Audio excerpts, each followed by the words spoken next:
Hey everybody, how you doing? I think I've got an answer off camera. Um, I was sharing with my friend Mike Jacob of PMSA. Mike McDaniel walking through. I can't play it for you for copyright reasons, but it's got this. I'm gonna have to let that go. But it's got this. Whoa, whoa, whoa, whoa, whoa, whoa, boom, boom, boom. Mike couldn't figure it out, but Mike had this great idea to go Shazam it. So I did. I can't play it right here, but it's Drake. So there you go. That's my unpaid uh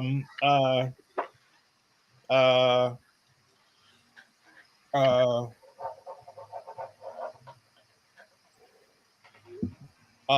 so it's been what was I gonna say? Oh, that's a free unsolicited thing. Anyway, Mike, how you doing? For Drake, who is not paying for this. Next time I'm gonna get Drake to pay $1 million. Yeah. You never know. Hey, that's how you get your media paid for. You never know. That's right. Earn media. It's better than being a nonprofit and being dishonest about where your money's coming from. Anyway, I'm never letting that go, man. I'm sorry. As long as you don't do an NFT, you're okay. That's well. Hey, I think we could have an NFT out of this. One of these. Somewhere back there, there's an NFT. That market ain't what it used to be. No, it didn't. Hey, how about speaking markets not what not being what they used to be? Apparently, what's his name? Freed's Bankman. Yeah. It was SBF, right? Yeah. Apparently that market never was. Wow. My Lord.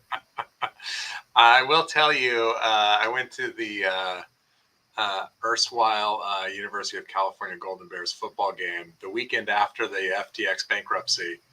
And FTX Field was no longer, and they had really nice bears covering up where the FTXs were on the field. Oh, that didn't take very long. It took like 3 days. Broke bears? Broke? Yep. Oh, my sturdy golden bear. Callum. So there you go. It was a good season.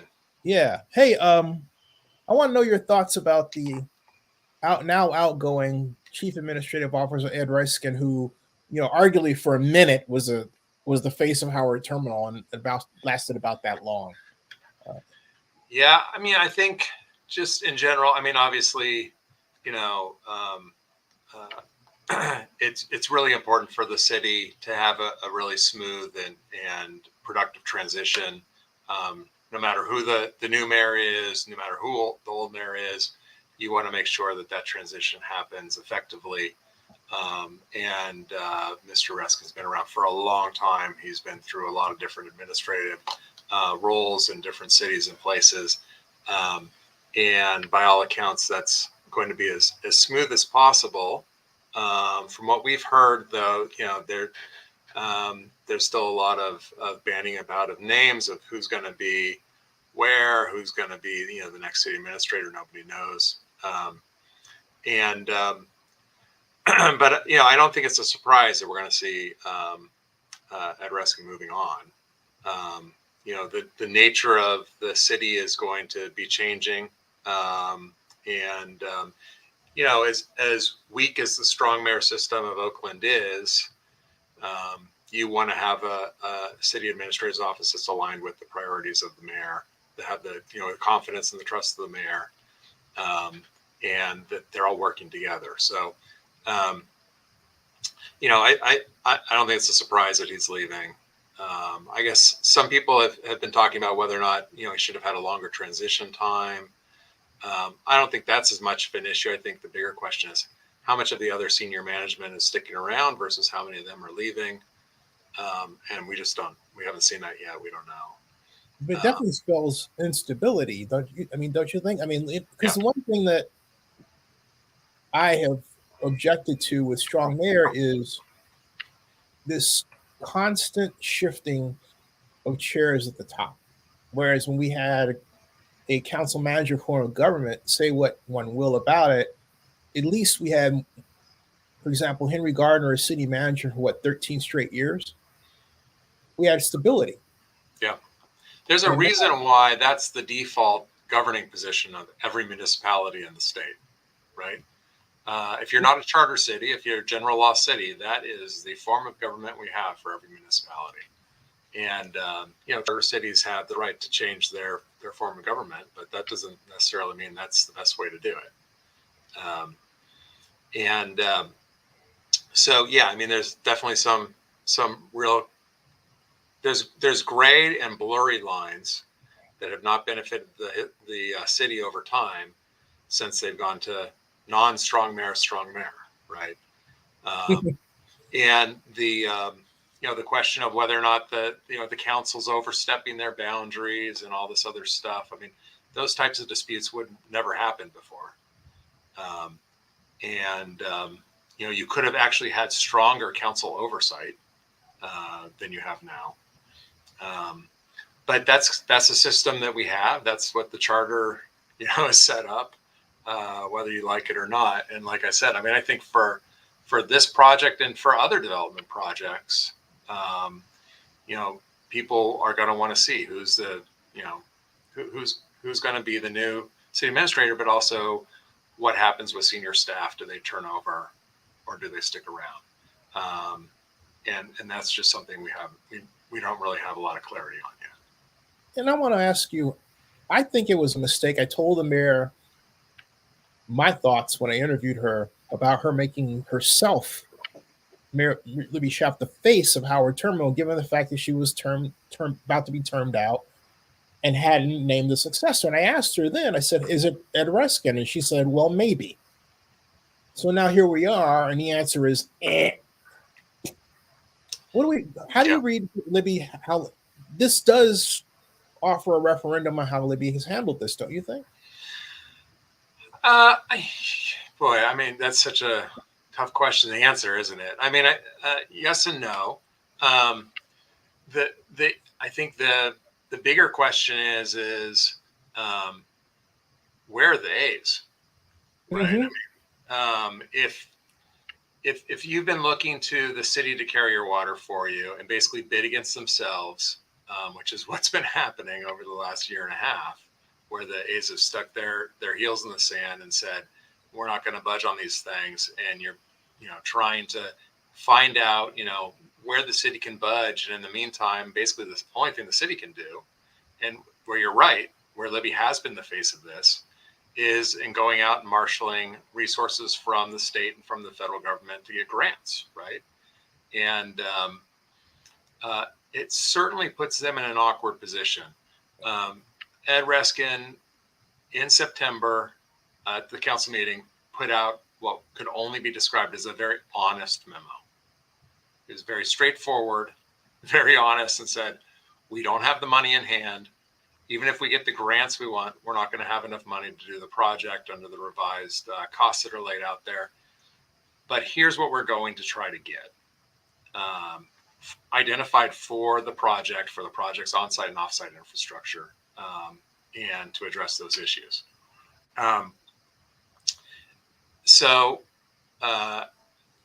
As much as Libby is the face of it, once those grants are done, once we've gotten past this grant horizon,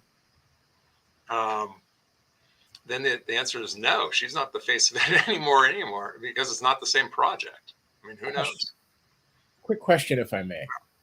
Given what you just said about Ed's disastrous September 20th presentation, doesn't it, and the fact that he has this job now, and it's not even the 20th of December, right?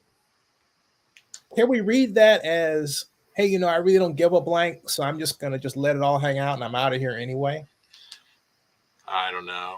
I mean, maybe. I mean, that's probably too many tea leaves into a staff report.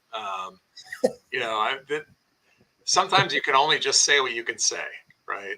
And I think that's what that memo was, and that's why I think it was exceedingly honest, right? I mean, he had one thing to say, which is, I'm not prepared to give you a report because we don't have a development agreement. Here's why. Yep. So, I mean, I think for all intents and purposes, it's a wet noodle, and the city's pushing it as hard as they can. But until one of two other things happens, either the A's step up and say, we're going to fill the financing gap, or they do a complete 180 on the way they're approaching this, and they go down a path, which you and I have both been talking about for a long time, which is start a new baseline, look at the total project costs and all the total project revenue in a brand new way, and do it in the context of some traditional financing mechanisms, where they're going to have to admit, what the actual public subsidies they're looking for are and what amounts and for what infrastructure. They're stuck. I mean, I think the other thing about the transition to the new mayor's position, and to Sheng Tao's credit, I mean, she's been really clear. She's never said no to Howard Terminal, but she's said yes, but, right? Mm-hmm. And the conditions she's had on there have been pretty clear from the very start. And one of them is that she wants to make sure that whatever the deals are struck, getting past where she is on affordable housing and the community benefits and on our issues, she doesn't want to have any exposure to the general fund. And I think that's pretty consistent with what everyone's been saying. And if and from Ed Reiskin's September memo, if you know that you have a funding gap, even if you got all the money that you've been out there looking for from the grants you've applied for, you're just back to a question: do the A's really want to fund the gap or not? Right? Yeah. It's not very complicated. Well, to me, though, the other issue related to what you just said and asked me as a question is, what, from the city's perspective, does the tax increment revenue price tag look like? Because, Lauren Taylor I had Lauren on a show, and then he said this in the background, that, and I have to know, I have invited now Mayor-elect Sheng Tao to be on my show 5 times about this. She hasn't talked to me. The only time she met me was on the 2nd of February behind the scenes, because she wanted me to instruct her regarding enhanced infrastructure financing districts and tax increment financing, and they wanted me to do some homework and calculations, but she didn't want to hire me as a consultant. And I know there's some people who think that I shouldn't ask for money, but I'm thinking, excuse me, are you freaking nuts? I mean, I want to get this on the table. Mike, what is wrong with that? I've never hired a consultant for free. Thanks. Yeah. But you have these idiots out there who post this stuff like, oh, he's asking for money. Well, of course. I've done this for 37 years. Because I saw something like that the other day, and I thought, these folks are absolutely brain dead. Excuse me. But my point is that she then said, well, wait until I'm mayor. All right? And I'm thinking, are you blinking kidding me? So I haven't had her on to find out from my perspective, knowing what I know and how long I've been involved in it, what she actually knows. I have seen other reactions to what she said on other programs, but by her own admission, she hasn't been close to the thing. Yeah. Yeah. Well, and what I'm getting at, Mike, is with her coming on, A, B, with the catch up she's got to do, C, with the fact that we have a project manager who I would expect would jump ship at any time. I'm talking about Molly Mayburn, maybe not, but it wouldn't surprise me, especially if Ed's out and Betsy Lake is there. There's a lot of instability there. Right. Yeah, we don't know what Betsy or Molly's plans are as yet. But I wouldn't be surprised if neither stays, if one of them stays, if one of them goes, or if they both stay. I mean, any of those things are entirely possible. I think the other component of that is, you're right. I mean, we don't have we just don't have a lot of clarity into what's going to be happening at City Hall. And that's okay, right? I mean, we're kind of back to where we started, which is as long as everyone's at the table for as long as possible to make the transition as seamless as possible, that's a good thing. But there's going to be a transition. There's going to be learning curves. And then, we're back to the same old thing, which is elections have consequences. No matter what happens, how many different people there are, even if you're all on the same page and you think you have the same policy agendas, you need to get back up to speed with new people.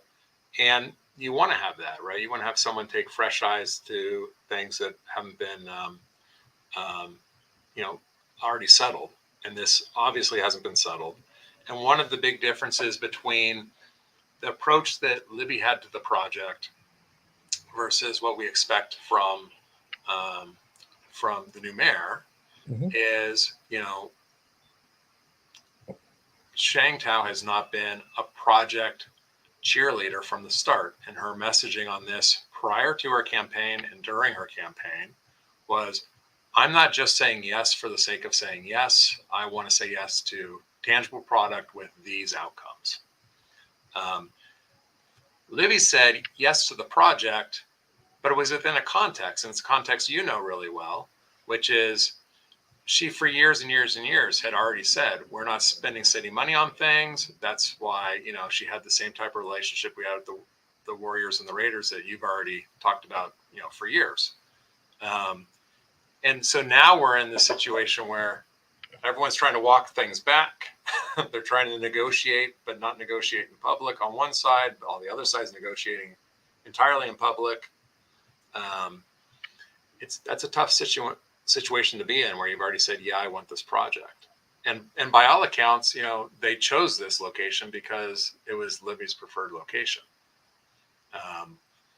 So, Shang doesn't have those the same types of strings attached to her already. She doesn't have that context. She walks in kind of fresh, and obviously she has a lot of labor support. She had the support of the building trades. She had the support of people who are really vested in this project. But she also had the support of the progressive community, and a large swath of the progressive community in Oakland is very much against this project. She had the support of the ILWU. They're very much against this project.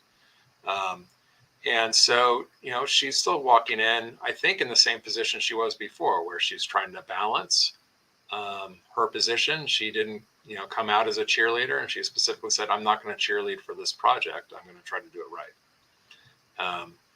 So, what else can you do but take that at face value until someone proves you otherwise? But I know you've said on this show repeatedly that you guys didn't necessarily want Howard Terminal to happen, and you wanted it to happen at the Coliseum. So this, in a way, has to be, a celebration day for you all, right? Well, I think the situation was for the mayor's race was the only candidate who basically just said, I'm all in on Howard Terminal was Lauren. And so the fact that Lauren isn't the mayor means that we have a bit of a fresh start with whoever it is that's walking in on outstanding issues that haven't already been negotiated. And a lot of those come back to kind of deal fundamentals. We could both preach to the choir a little bit about this, but the affordable housing component's not settled. The community benefits component's not settled. The seaport compatibility measures not settled. And then these financing components, who's going to handle the backstop, who's going to actually underwrite the limited obligation bond if there is one, or if there isn't one, are you bonding against the TIF revenue? Or are you not? Those are really fundamental questions for this deal. And depending on how you answer those questions, this could go really fast, or it could just do what it's been doing now, which is slow burn, waiting for someone else to come bail them out. Do you think it's a possibility to remake the program? Because, where I stand on this. All of those questions you asked should have been buttoned up by now. And what bothers me is I uncovered a few days ago a large cache of emails on the project, and these development agreement negotiations have been going on for about 3 years now. Yeah. And it's troubling that the pace of the project that I read in the emails is pedestrian. There's no sense of urgency because there's no organization to focus it. There's no, Howard term of public authority, financing authority, which gets to my other question. When do we get to that point where if we're going to use enhanced infrastructure finance and district legislation, we actually follow the law and produce the organizations called for to actually float a bond issue? You've got the city going here and then here, Right. and it seems like you've got the left and the right, and they don't even know what they're doing, let alone that they should be talking to each other. Right. So in the middle of all this, there stands the East Oakland Stadium Alliance. I would imagine you want some kind of clarity, but how do you intend to achieve that? We're still pushing. We're still pushing our messaging. We're still obviously litigating the project. So that the EIR litigation should be fully briefed in about 3 weeks. And then we'll be at the Court of Appeals for a hearing likely in mid-February. I don't think that date's been set yet. And then briefing in the case we have against BCDC and the removal of the Seaport Priority designation for Howard Terminal. That case management conference is just moved to early next year. We'll probably have briefing in the spring and a hearing there late summer. So, we'll still be pushing on that. We'll want to be informing whatever development agreement comes out of the city. And so, we have been really, really clear with the city that we still want to have that seaport compatibility planning conversation. And the city council has been very solidly focused on making sure that when a development agreement comes before them, it's addressed those issues, it's addressed affordable housing, and it's addressed community benefits.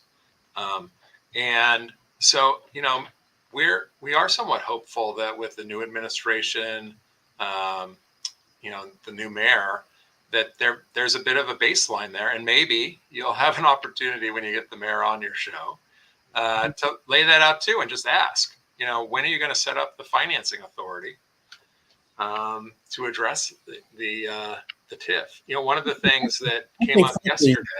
I think Shang has afraid to come on my show, to be honest with you, but go ahead. Oh, well, maybe when you get a new city administrator or, development director or something, someone you can talk to about it, because the issue that came up yesterday is a disconnect that you've raised before, and that we've talked about before in the staff report response to the report that we had commissioned by Dr. Aga from USF. We talked about before.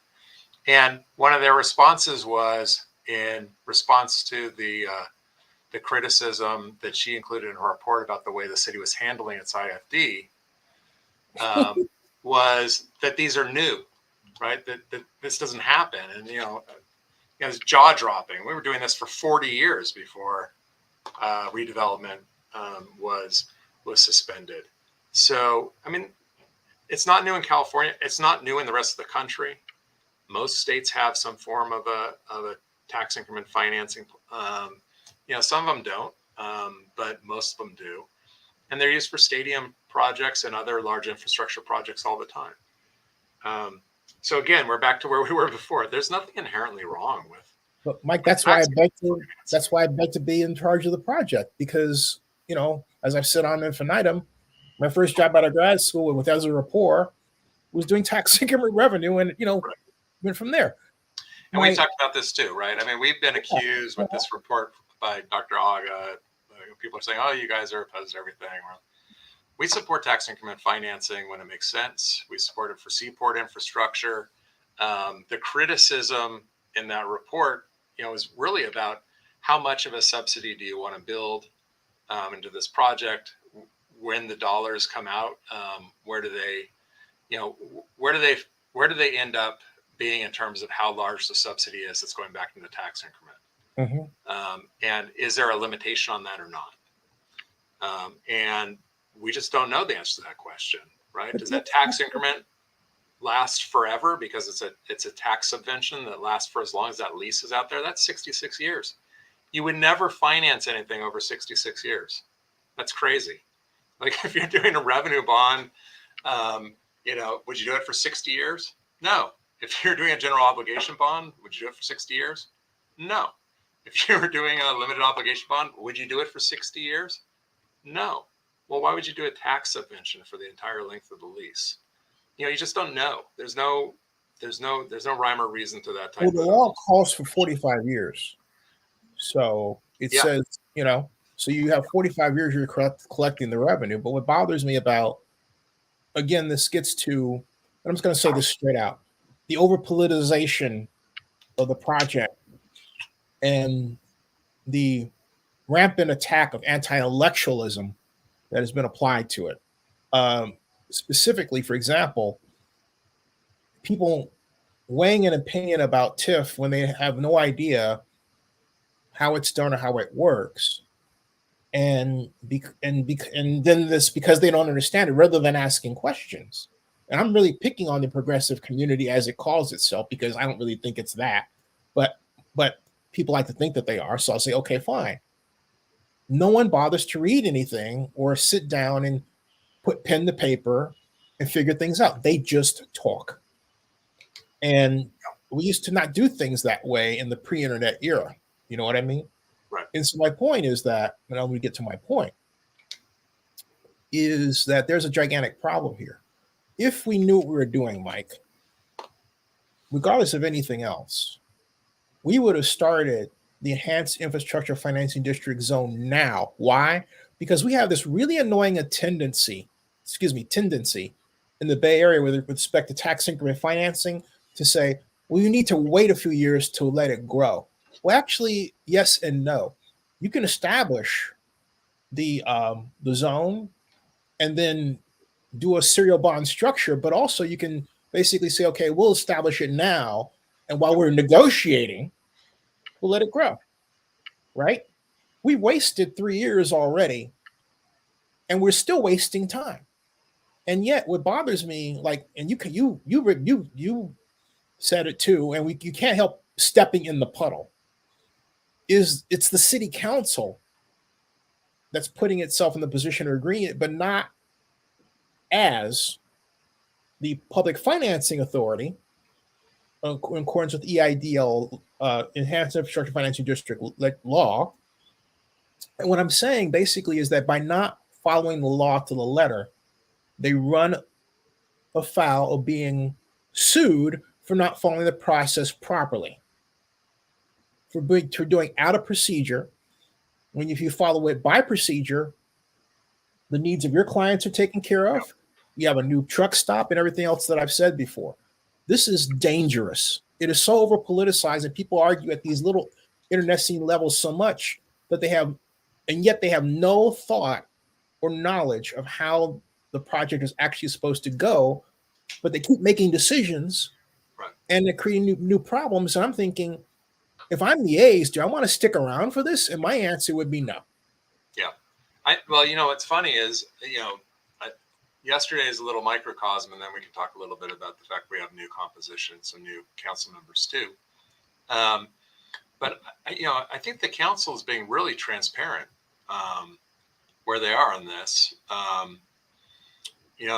We had a councilman call up yesterday, essentially said, I haven't been briefed on what's going on.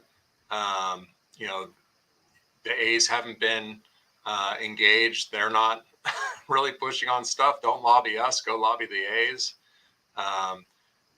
We've known where Councilman Gallo's been this whole time, and Councilwoman Fife in the meeting yesterday basically said, someone's got to show me why public subsidies for this project make sense, right? They're out there. I mean, they're being very direct.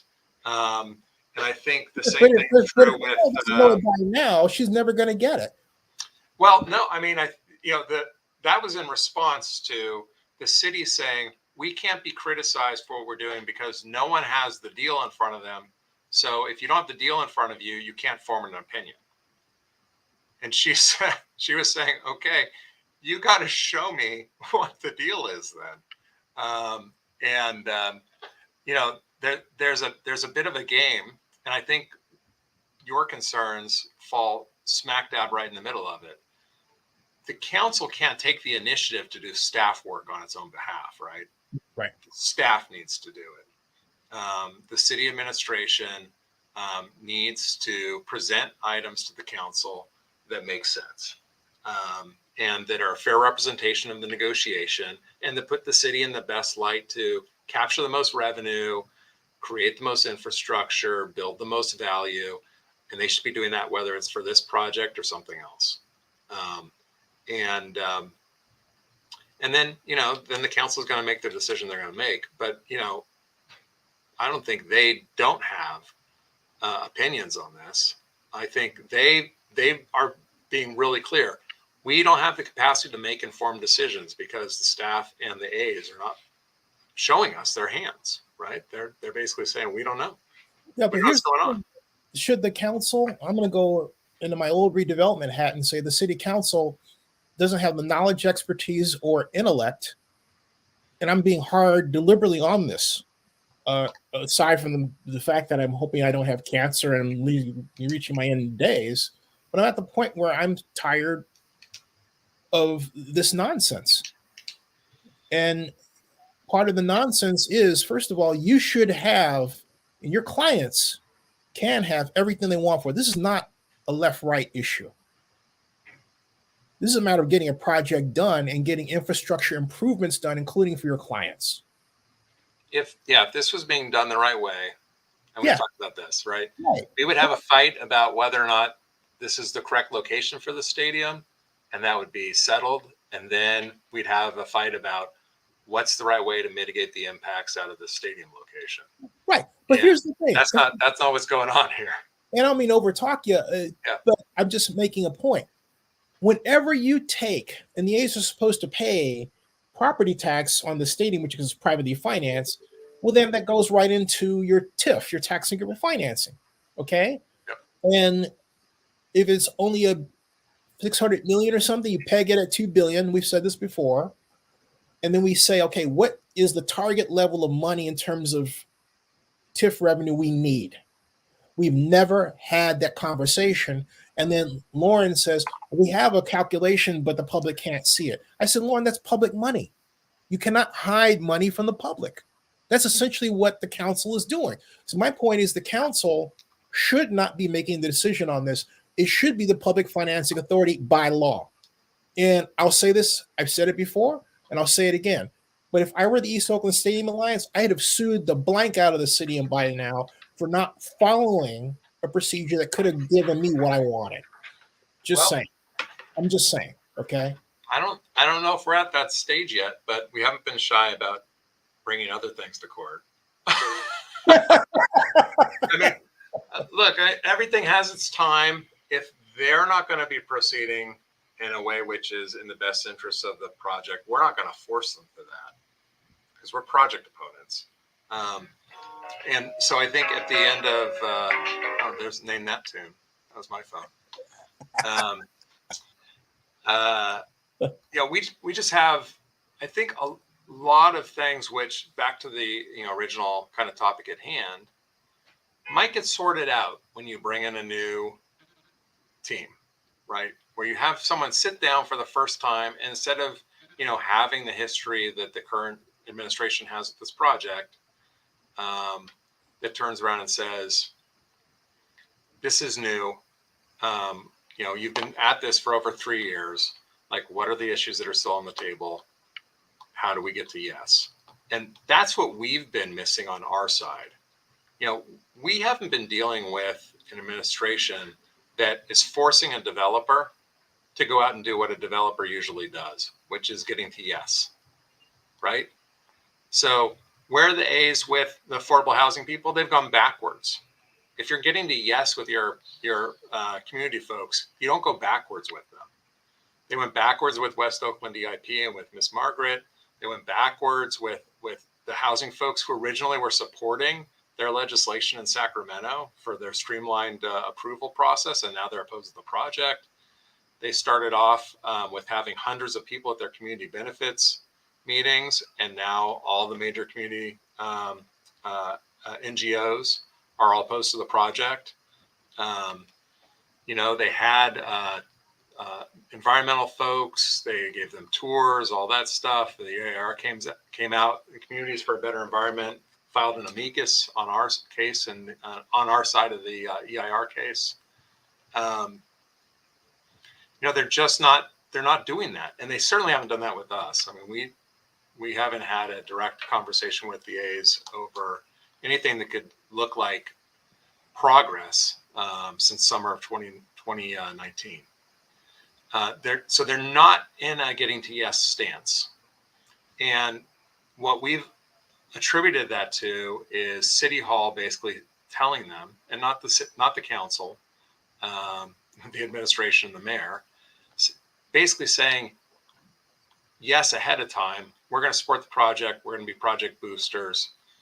And we acknowledge and agree that your approach to this is we're going to try to do it as cheap as possible with as limited a budget as possible, as quickly as possible. And so what's happened since then is it ain't been quick and it's not cheaper, right? And so I guess if you had to do some Monday morning quarterbacking on it, you should be asking, like, wouldn't it have been better if they just acknowledged that they picked the most expensive and complex part of the city for their project, and they took the time and energy to do it right, to lay the groundwork, to do the infrastructure financing up front, and then to be really clear about how they're going to apply that to capital projects that were going to mitigate impacts and create community benefits. Yeah. And not to mention pick out projects of community-wide significance as per not just SB 293 Skinner, but any version of enhanced infrastructure financing district legislation. Right. Yeah. When we were in Sacramento and we were opposing the Skinner bill, they specifically put in there we could use these revenues to pay for port infrastructure improvements. They did that because we were complaining about what they were asking for. Again, a developer that's getting to yes, and a city that backs a developer that's getting to yes would have said, let me sit down and try to work out these problems. Right. Absolutely. They're not doing that. They're doing the opposite of it. They've turned this into, hey, city, if you want us to stay, you go find us money. And the city has done that, and they're doing that. But they also acknowledge in September, even if they get every dime they've asked for from the state and federal government, it's still not going to be enough. And that's why they don't have a development agreement, because they haven't agreed on how big that gap is going to be, how fast that gap is going to grow over the course of the construction horizon for the project, and then who's going to back it. So the other question that I have for you is, it has to do with the issue in the EIR discussion in the court about wind. Right. And the revelation that basically you all didn't have drawings to sufficiently determine what the stadium was actually going to look like from the specifications perspective. Has that changed? No. And so the way that the ouch. The way that this is all going to work is because of the finding and the conclusion of that in the Superior Court, we filed an appeal over the dismissal of the claims regarding everything else in the project except for the wind findings, right? Because that was in our favor. And the city and the A's filed an appeal over the wind claims, right? So we have cross appeals. There's absolutely no reason for the city or the A's to spend any money on doing what they would need to do to start that portion of the EIR over correctly until after they get a ruling out of the Court of Appeal. So that'll come in, late February, early March, probably, because our hearing's going to be in mid-February. And then once they do that, then you get to that question. Let's assume that everything stays the exact same as it did in the Superior Court. They're still going to, at some point in time, they're going to have to do what the EIR said that they were going to do, right? Which is why it was ruled on the way it was, as being a deferred standard without having met a significance threshold. And the reason why the court came to that conclusion, as you pointed out, was they hadn't modeled out all the other buildings on the site, right? So that's something you got to do. I mean, it doesn't take you very long once you get your entitlements to trying to get to a place where you are actually building out that site, you're actually entitling it, and more importantly, you're financing it. Well, you can't finance what you don't know, right? And we have some other variables out there too, which is how big is the maritime reservation area going to be? How many acres are we taking out of that corner for the turning basin expansion? How many do you need, by the way? Well, we want to keep the whole 10 acres that was in the EIR. The port and the A's and the Army Corps of Engineers want to take 2.5 acres. And that's going to be a fight over, how big of a slice that is. But that's really important to building configuration, because the A's have basically said, we want our entitlements and our development agreement to be based on an envelope for the entire system. The entire site, where the entire site has a load, right? Yeah. So if we're doing 3,000 units and we have 10 fewer acres, we're going to increase the density on our remaining parcels, right? And those are going to be taller buildings. They're going to have more load. If we only take out 2.5 acres, then we could have more buildings with less density. If we have 0 acres taken out for the turning basin, then there'll be, even more open space and lower density on those sites. That's really important for our wind analysis, right? How tight and dense and high those buildings are, all are different variables in that calculation.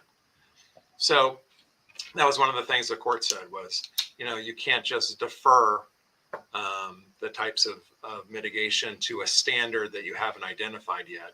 And the reason why they didn't do that was because they haven't come down with a final site plan yet. So all those drawings you're seeing, pretty much with the exception of the stadium, because that's been done really, really detailed. Everything else is still pretty conceptual in terms of, what's actually going to be happening above ground. So basically, how close are we to having drawings where we can actually do a development agreement around? I mean, in terms of percentage, are we 90% there, 80%? I don't know. You tell me. Dave said he was going to have drawings at the end of the World Series last year. What did you mean, for Oakland or Las Vegas? Well, I don't know.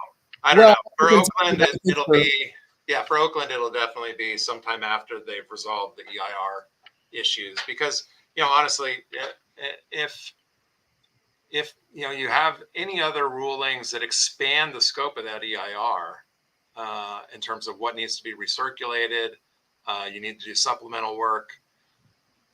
Who knows what that looks like? The other components there that are still variables are, we still haven't started the DTSC work. That still needs to happen. That's important for site layout too, because depending on where the residential properties are going versus the non-residential properties, you might have different cleanup parameters. Depending on where the open space that they want to make up, depending on where the turning basin expansion settles out, there's variables there. There are just still a lot of moving parts. It also occurs to me that all that you're mentioning calls for staff time, which calls for money. And that's a price tag that the A's have paid to the tune of about, I believe, according to Dave, $2 million, into a document I found about, I think, 1.8 million, something like that. And that document's now 2 years old. And so it's a fair bet that they burned through most of that money, if not all of it. And I would guess, I'm going to take a hypothesis, an educated guess based on study, or in this case, experience, that one reason Ed might be jumping is he knows that money is going to dry up. And so if he had to work on Howard Terminal, spend some time on it, he wouldn't get paid for that part of his salary anyway, among other people. And that's going to be that's a pickle. Now, the way you get around it, if I were in charge, is I would establish a public financing authority immediately. I would establish the district immediately, and I would begin to use that money as pay-go to pay for staff. You know, we used to do. You know what I mean? But these guys and gals don't seem to understand how that works, and their consultants aren't telling them either. So I don't. There's from your perspective, it seems to me, and I love your reaction to this, that absent that price tag answer, you're looking at a prolonged process. Yes or no? Oh yeah, no. The process is not anywhere close to wrapping up, but I think they know that, right? I mean, I think. You really think that they actually? I mean, I do. I agree with you, but it's almost like a morbid joke. Yeah. You start thinking about it. The reason why I think they know that is because of the new timeline that just got from Major League Baseball. Essentially, he just took his foot off the gas, right? After making a lot of noise about we got to get this done, here's your timeline, and I don't know about Oakland. He just came out and he's like, January 2024 would be great.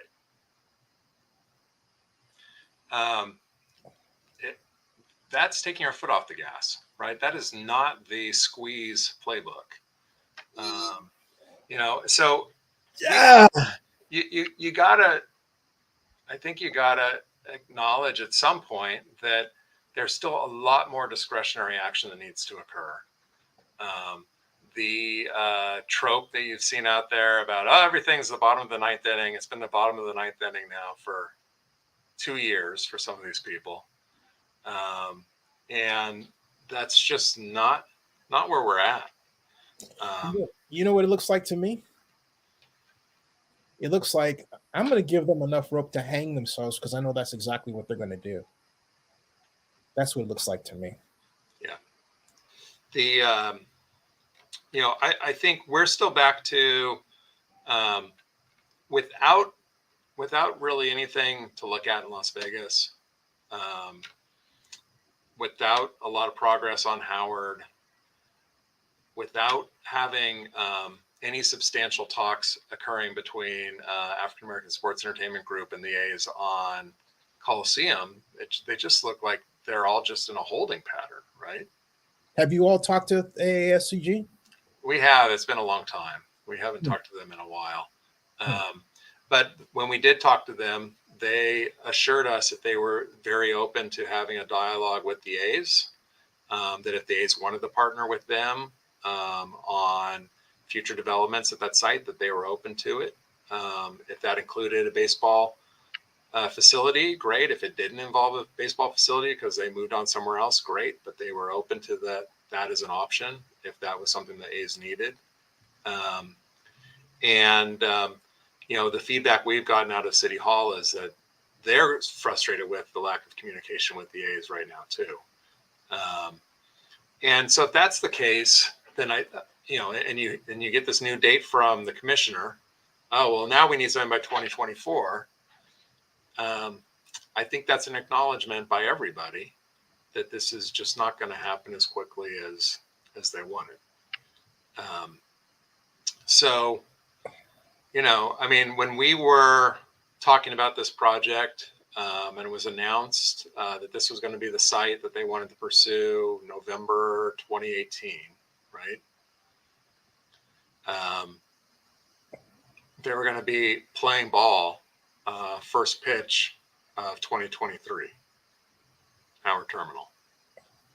They're not even going to have a development agreement done. So, we're just back to, I think that the choices moving forward are, do you view everything that's happened now as a sunk cost, and start making new decisions? Or the other option is pretty clear. The A's have to step in and put their own capital on the line and say, here's the investment we want to make. It's X hundreds of millions of dollars, and we'll fill the gap. If they did that tomorrow, half of our arguments and our opposition probably evaporates. Let me ask you a controversial question, but not in the way that you think. What if the city were to file an injunction against the A's trying to move? I mean, I don't know what they would be enjoining. That kind of walks straight into the good old, I don't think Major League Baseball should be a monopoly and have antitrust exemption, right? Yep. Yeah. And that song's been played a lot, and it's never hit number one. So I just don't see where they would go with that, right? I mean, there's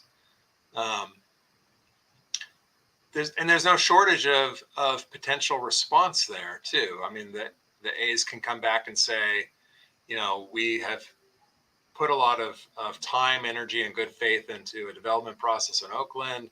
It just didn't come to fruition. No matter how hard us and the city tried, we just didn't have the business terms to make it work, which I think would be true. They could say we purchased a major stake in our current home at the Coliseum. We obviously are invested in the city, and that location doesn't have business terms that speak to us, and so that's why we're looking somewhere else. I mean, I just don't know.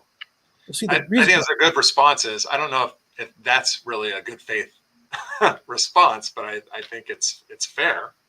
But wouldn't it actually, kind of like in a pandemic fashion, fast forward what seems to be a process that's leading to that outcome anyway? In other words, the A saying, hey, we did everything. Right. We've done this. The commissioner's giving you this deadline. Well, if we file an injunction, we basically then force the A's hand to say, hey, look, here's where we are at. We're looking for, everyone should be looking for that fish or cut bait moment, right? Yeah. Right. Are you going to keep stringing us along? Is this going to have a resolution? Like, right. How do I know? Right. And that's what I'm saying. An injunction would force that.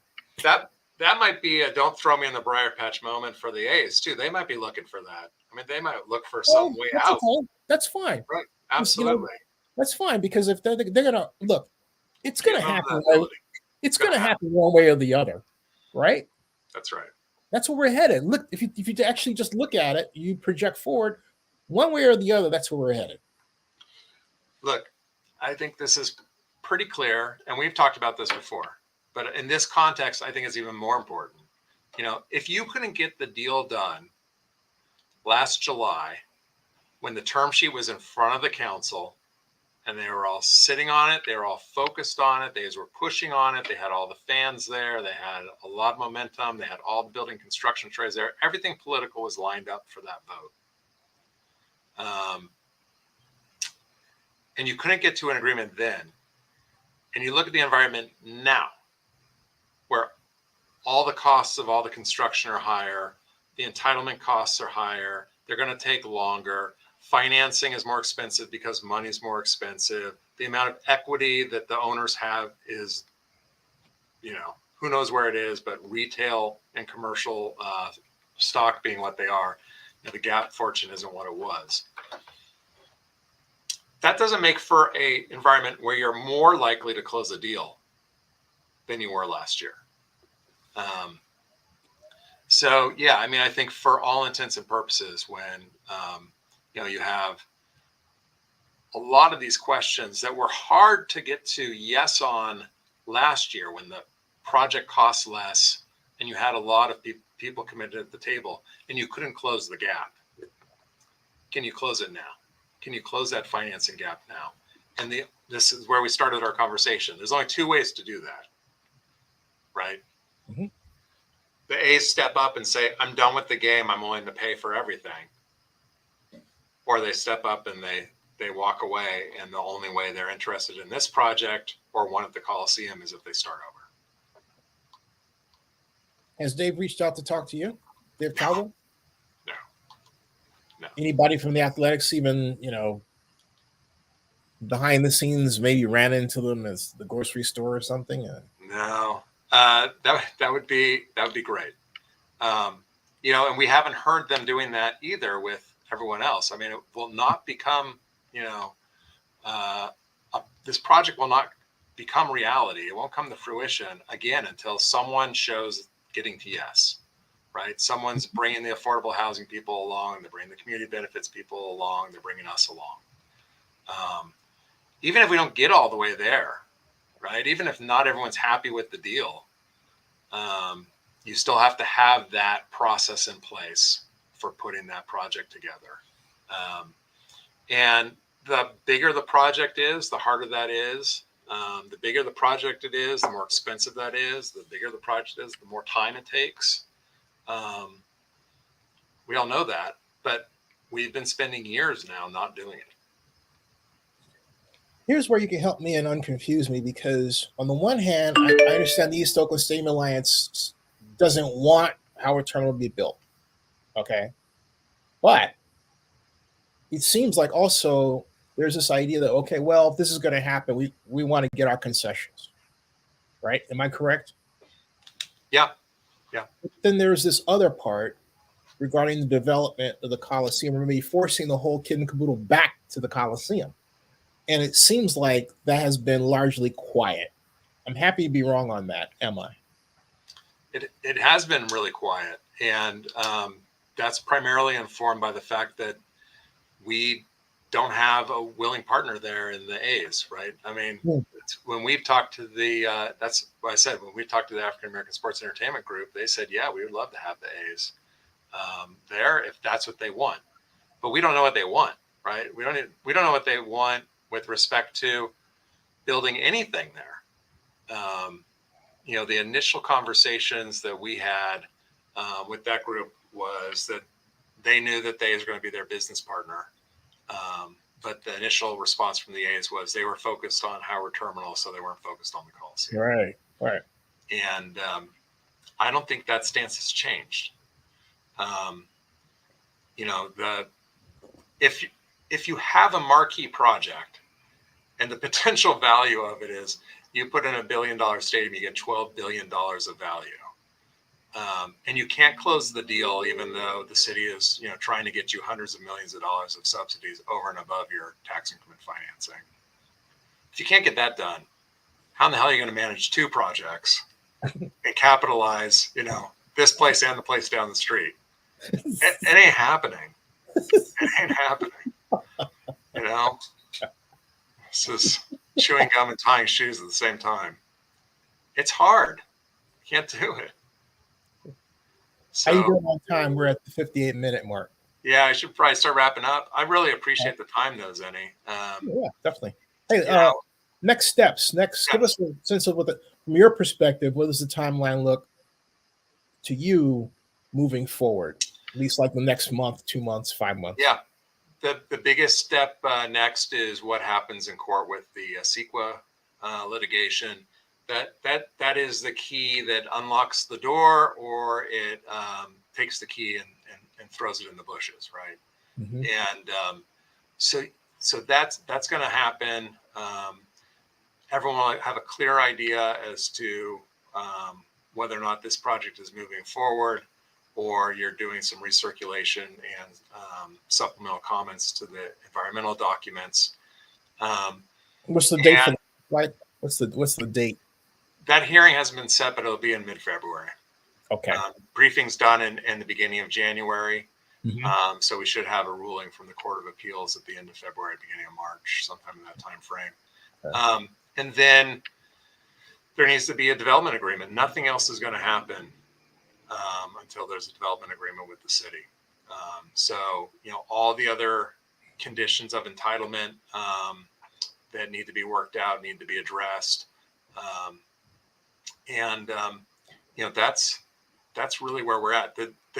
And again, the thing that we think, in our estimation of, watching what's happening, that's really put ice on that development agreement is that gap. Who's gonna cover what they know is a gap now? Now we know that they have a gap between what they need to do the project and what the city's been asking for from the state and from the feds in terms of grant money. We know that's not going to cover the full cost of offsite infrastructure. Will the A's step up and say, we'll own it? And if they did, I think you'd see a development agreement pretty quickly. But they obviously haven't said that. And they haven't said that, I think, in a large part because we're waiting to see what kind of grants the city actually gets. They've been pushing this mega grant. They may get it. They may not get it. They may get some of it. They might not get all of it. How big of a percentage of what they asked for did they get? How big is, what's left over? And then will the city put the screws on some other grant process? I don't know, maybe. But then, then you're sitting in time is money land, right? These projects are not getting cheaper while you're waiting. Right. Labor doesn't get cheaper while you wait. Materials don't get cheaper while you wait. So all those estimates are getting higher. I think when everybody is looking at the landscape in 3 or 4 months after we have an answer on the EIR, after we have answers on the mega grant, and after we have a new team in place in City Hall to pick up wherever the current city administrator's team leaves off on the negotiations, we'll have a good sense of whether or not there's going to be a development agreement that's delivered or not. And if there isn't, that's your time you're looking for, right? That's your Fisher Cup bait. Right. And if, I think that's the question, right? If even though in the past A's management has said there's no plan B, at this point, there's got to be plan B and plan C somewhere. And well, I know because how not? My friend in Las Vegas specifically told me that he's seen the mixed use development with the ballpark for the Tropicana, which with some tweaking, his words, not mine, can be applied to Las Vegas festival grounds. So what I've gathered from my conversations is that the Athletics have taken what they learned in terms of financing mixed use development at Howard Terminal, and they basically exported it to a project in Las Vegas. Yep. We'll see. I mean, I think the reason why you have an extended deadline through January 2024 from MLB is, the game of we're going to put additional pressure on the city didn't yield any results. Right. It didn't change the numbers. It didn't change anyone's position. It didn't move the needle on negotiations, right? The numbers just are what they are. And they're either going to work it out or they're not. The A's are going to release drawings of something in Las Vegas or they're not. We'll just have to see what the new year brings. What this looks like to me, and I'll just say another variation of what I said a few minutes ago, is I think the commissioner is actually buying time for the Athletics to do something in Las Vegas by saying to the city of Oakland, in effect, we're giving you more time. But what they're really saying is we're giving us more cover. In other words, we can, at the end of the day, say, hey, look, we gave you this amount of time. And during that time, they get something going in Las Vegas and they say, oh, hey, well, we're going to do this. I know we said that date, but this has moved on a lot far faster than the Athletics in Oakland, and we're going to do this. That's what it looks like to me. Right. I think that's probably true. That's probably true. So you still have the prospect of actually getting what you want at Howard Terminal, with or without the ballpark, though. Right? Our vision for Howard is that we have turning basin expansion that moves forward and we're preserving the industrial core down there and the surrounding area for potential future freight transportation growth. That's what we want. And so, in the long term, honestly, as long as there are options that are preserving our ability to grow, to preserve our workforce, that's what we want. I mean, there are lots of ways to skin the cat. There are lots of ways to redevelop property, and we know that cities change over time, and they're not static. But then we're back to those really basic propositions. If you want to fundamentally change the way the city operates, but not fundamentally change the way it handles its growth at the port, you need to make investments in it. And the prime mover for that is the A's. They're the primary beneficiary of moving into that part of town, redeveloping it.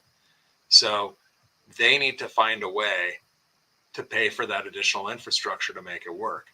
Is it through, TIF financing? Is it out of pocket? Is it through some other subsidy? I don't know. But all this work has been to produce the project they want to date. It still hasn't addressed our issues. So right. Even on top of all this other work, we're still at a place where we're still, somewhere near square one with respect to the type of mitigation that we're looking for. So hopefully, from our perspective, we get to a place where they essentially walk away from Howard the way that it's configured now, and make a commitment to either doing it right or not doing it at all. Well said. Hey, Mike, stick around in the background. Thanks, sir. Yeah. Hey, everybody. Thank you for joining us. Great turnout. Subscribe to Zennie62, bookmark oaklandnewsnowblog.com. Oh, and by the way, Mike, the Alameda County Registrar, Tim Dupuy, is my guest tomorrow morning at 11:30 Pacific, 1:30 Eastern. Can't wait. We're going to talk about ranked choice voting, the voting problem during the mayoral election, allegedly, and his response regarding the NAACP's call for a recount, which, by the way, brings up this question to close us out. What if there is a recall election? How does that impact what you're trying to do in Howard Turner? Not at all.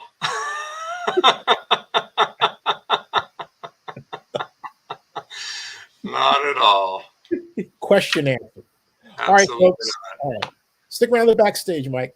That ends this broadcast, folks. We'll see you. Oh, and by the way, don't forget to join our membership club. All right, see y'all later. Merry Christmas and happy holidays. Happy Kwanzaa. Happy Hanukkah. Happy health. Keep your health, folks.